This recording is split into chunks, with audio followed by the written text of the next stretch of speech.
प्रदोष व्रत का नियम जो आप ले रहे हैं, प्रदोष व्रत को जो आप श्रवण कर रहे हैं, उसको जरा ध्यान से सुनिएगा। सबसे पहले स्नान ब्रह्म मुहूर्त का, सुबह का, उसके बाद में फिर आसन पर बैठकर भगवान की भक्ति को धारण करना, शंकर का अनुमोदन करना, शिव भक्ति में डूबे रहना, शंकर का स्मरण करना, शंकर के नाम का स्मरण करते रहना। ये प्रदोष का मूल तत्व।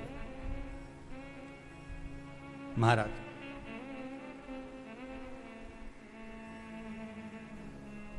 प्रदोष व्रत करने वाले को भोजन नहीं करना चाहिए, ध्यान दीजिएगा। फलाहार करो, उसमें भी नमक का सेवन मत करो। प्रदोष व्रत में नमक का सेवन वर्जित होता है। कारण क्या कारण होता है? उसका एक कारण माना गया, नमक की वर्जितता। जिस समय पर एक नगर में एक ब्राह्मणी रहती थी, बहुत भाव से सुनिएगा, प्रदोष व्रत, नमक को त्यागने का भाव। प्रदोष व्रत की किताब में भी मिल जाएगा आपको, आप पढ़ेंगे तो सुना होगा आपने। एक ब्राह्मणी रहती थी एक नगर में, उसका पति नहीं था। छोटा सा बालक एक साथ में रहता, छोटा सा बालक। अब ब्राह्मण के घर की धर्म पत्नी है,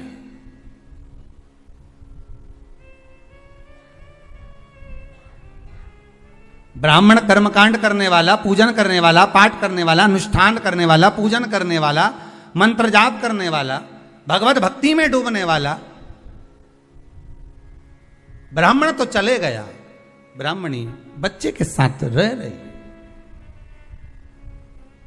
क्या करे वो? अकेली निवास कर रही,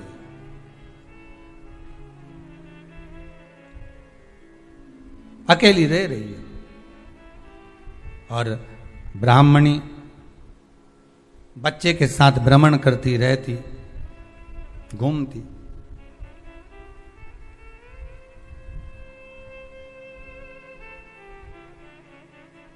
कहीं कहीं दर दर जाकर कुछ भिक्षा को मांग कर लेकर आ जाती, और भिक्षा लाने के बाद में उस भिक्षा को जब लेकर आती तो अपने बच्चे को भी खिलाती और स्वयं भी उसका पान करती।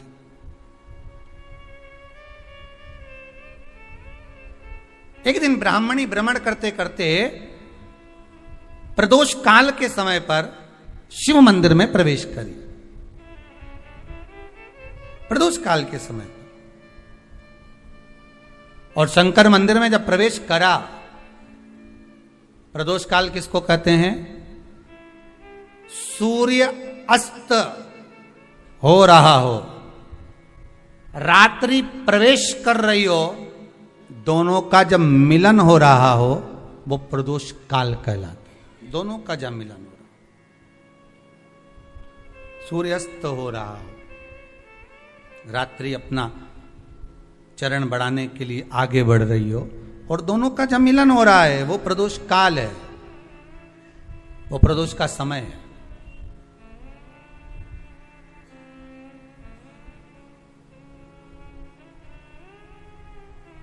ब्राह्मणी मंदिर में प्रवेश कर रही।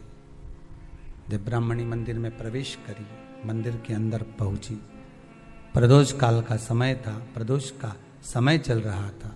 और प्रदोष काल के उस समय में, प्रदोष काल के उस समय में जब ब्राह्मणी ने देखा कि कोई भगवान की भक्ति में लगा हुआ है, भगवान के रस तत्व में डूबा हुआ है।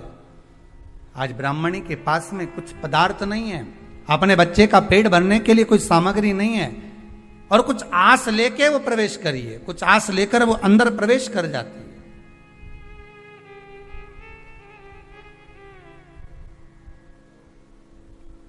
कोई ऋषि की पत्नी, कोई ब्राह्मण जन की अर्धांगिनी उस प्रदोष के समय पर शंकर का अभिषेक पूजन कर रही थी, भगवान शिव की आराधना कर रही थी, भगवान की भक्ति में डूबी हुई थी। भोला सब दुख काटो मारा, भक्ति में डूबी हुई है, भगवान के स्मरण में डूबी हुई है। भोला सब दुख काटो मारा। शिव शंकर जपूं तेरी माला, भोले बाबा जपूं तेरी माला। भोला सब दुख काटो मारा। ओ भोला, आवाज ऊंची नीची हो रही। सब दुख काटो मारा। वैश्य है मंगल मंगलकारी, वैश्य है मंगल मंगलकारी। अब ठीक है। अवधूत रूप तुम्हारा, अवधूत रूप निराला। भोला सब दुख काटो, शंभो सब दुख काटो। शीश पे गंगा मस्तक पे चंदा, शीश पे गंगा मस्तक पे चंदा। अवधूत रूप निराला, अवधूत रूप निराला। भोला सब दुख काटो। शिव शंकर जपूं तेरी माला, भोले बाबा जपूं तेरी माला। भोला सब दुख काटो, शंकर सब दुख। कोई ब्राह्मण की पत्नी, कोई ऋषि की पत्नी, कोई साधु सन्यासी तपस्वी साधक की अर्धांगिनी शिव की आराधना में डूबी हुई थी, शंकर की आराधना कर रही थी। जब भगवान शिव की आराधना में डूबी हुई है, आराधना कर रही है, ये कुछ पाने के लिए चली गई,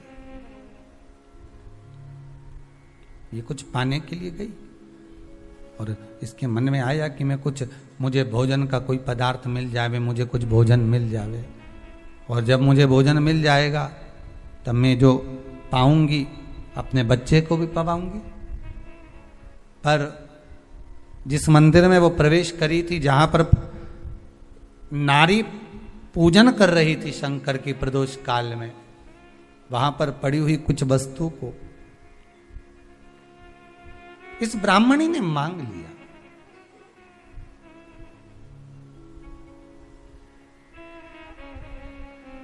मेरे बालक को बहुत भूख लगी है, मेरा बच्चा बड़ा भूखा है, इसके भोजन के लिए थोड़ी सी सामग्री दे दीजिए, इसके भोजन के लिए थोड़ा सा कुछ रसतत्व दे दीजिए।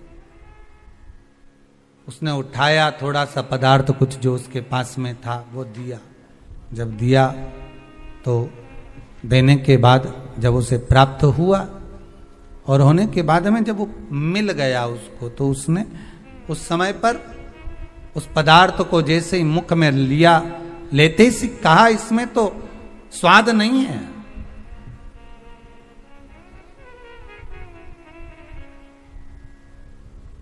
इसमें स्वाद नहीं है।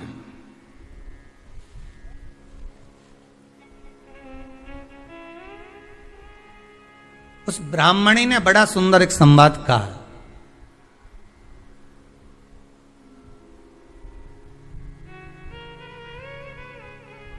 घर का जो बड़ा होता है ना, घर का जो भयो होता है, घर का बुजुर्ग जो होता है, घर का जो प्रथम स्थल प्राप्त करने वाला, मेन कुर्सी पर अच्छी जगह पर जो बैठने वाला होता है ना, ब्राह्मणी कहती है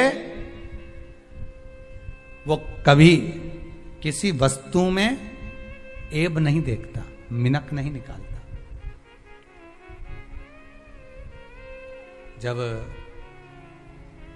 समाज के अन्नकूट होते हैं, समाज के जब अन्नकूट होते हैं महाराज, समाज के जब अन्नकूट होते हैं, बड़े बड़ी समाजों में जब कार्तिक महीने में अन्नकूट महोत्सव होते हैं, बहुत सारा प्रसाद बनता है। जो बुजुर्ग होते हैं ना, बड़े समझदार लोग होते हैं ना, तो अन्नकूट की जब प्रसाद खाने बैठते हैं ना, उसमें नमक नहीं भी होता ना तो नहीं बोलते कि इसमें नमक नहीं है।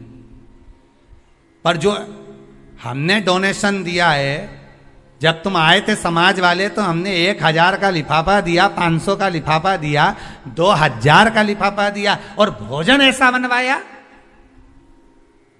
एक व्यक्ति वो जो खाकर चुपचाप चले गया और एक व्यक्ति वो जिसने प्रसाद पर उंगली उठाई। इन दोनों को अन्नकूट की तारीख पे इनका नाम लिख लो और अगला अन्नकूट आए तब दोनों की दशा देखना। एक जो चुपचाप खाकर चले गया, भगवान के प्रसाद को प्रसाद मानकर, प्रभु का दर्शन मानकर लेकर चले गया, वो उन्नति की सीढ़ी पर चढ़ता चले गया। और जो मिनक निकालता रहा वो साल भर खटर पटर की जिंदगी जीता रहा। साल भर उसने केवल खटर पटर ही करा, वर्ष भर उसने कुछ करा ही, पूरी वर्ष उसने केवल खटर पटर ही करा, उसके सिवाय वो कुछ नहीं कर पाया। उठा पटक का जीवन जीता रहा, ये लाया वो पटका, वो लाया वो पटका, वो लाया वो पटका, वो लाया वो पटका, बस यही जीवन वो जीता रहा, यही जिंदगी वो जी रहा है। भगवान के प्रसाद में कभी भी ध्यान रखिएगा, भगवान के प्रसाद के अंतर्गत स्वाद की कोई मूलता नहीं होती। भगवान का प्रसाद स्वयं स्वाद है। भगवान के प्रसाद में नमक नहीं देखना, मिर्ची नहीं देखना, भगवान के प्रसाद में शक्कर नहीं देखना, भगवान के प्रसाद में कुछ ये नहीं देखना कि कितना माल डला, कितना घी, कितना बादाम, कितना काजू, कितना इलायची डला। हाँ, यहां तक शास्त्र कहता है कि भगवान का प्रसाद अगर बन रहा है तो उसकी सुगंध भी नहीं ली जाती है महाराज, यहां तक शास्त्र कहता है। जब तक भगवान उसको पानी ले तब तक उसका सुगंध भी नहीं ली जाती। और कई कई जगह तो भगवान को प्रसाद अगर सूखा सामान हाथ में आ गया, इलायची कैसी है, मंदिर के अंदर जाने वाली है भगवान को डलने के लिए, लाओ जरा किसकी दुकान से आई इलायची बताओ, इलायची 25 बार सूंघा, हाँ हाँ अच्छी है, अब सूंघ लिया तो भगवान इसको स्वीकार करेगा क्या? अरे जम के तो बोलो। एक फूल तुमने बगीचे से तोड़ा और सोचा इसमें पहले मैं सूंघ लेती हूं, इसमें स्वाद है कि नहीं, इस फूल में गंध है कि नहीं, इसमें सुगंध है कि नहीं, और फूल सूंघ लिया, उसके बाद तुम भगवान को देखो, भगवान स्वीकार करेगा? नहीं, भगवान स्वीकार नहीं कर सकते।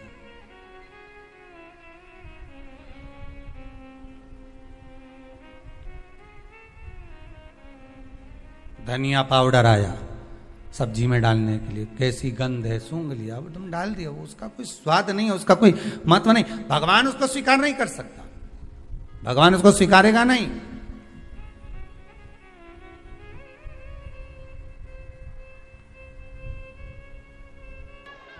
मेरे शंकर भगवान केवल मनुष्य को ही नहीं, मेरे शंकर भगवान देवताओं को भी देने में पीछे नहीं हटते। केवल एक मानव से मतलब नहीं है,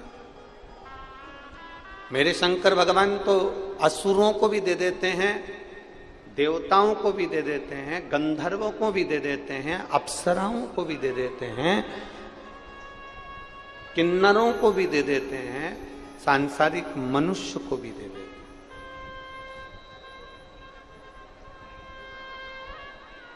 दो चीजें हमारे जीवन में है, एक हमारे चरण और दूसरे हैं हमारे आचरण।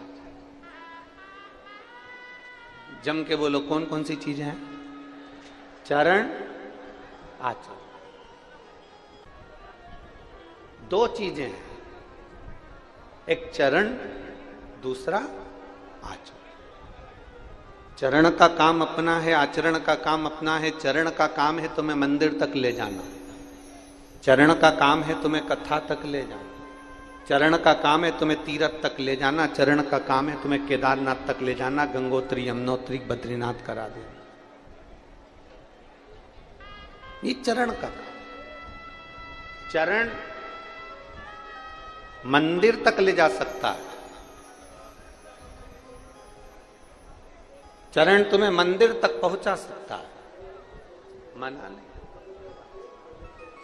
चरण तुम्हें तीरथ तक पहुंचा सकता है, चरण तुम्हें मंदिर तक पहुंचा सकता है, तुम्हारे पांव, तुम्हारे चरण तुम्हें कथा तक पहुंचा सकते हैं, पर चरण केवल मंदिर तक पहुंचाएगा, कथा तक पहुंचाएगा, पर इतना याद रखना तुम्हारा आचरण परमात्मा की चौखट तक पहुंचा देगा और भगवान के करीब पहुंचा। चरण केवल मंदिर तक ले जा सकता है, चरण केवल तुम्हें कथा तक ले जा सकता है, पर तुम्हारा आचरण, तुम्हारी विचारधारण, तुम्हारी सोच, तुम्हारी वृत्ति, तुम्हारा मन तुम्हें बहुत आगे तक ले जा सकता। शिव को प्रिय क्या? शंकर भगवान को सर्वाधिक प्रिय है क्या? तो कोई ने कहा शंकर भगवान पे जल चढ़ा दो, जल प्रिय है। कोई ने कहा बेलपत्र चढ़ा दो, बेलपत्र प्रिय है। कोई ने कहा धतूरा चढ़ा दो, धतूरा प्रिय है। कोई ने कहा शंकर जी को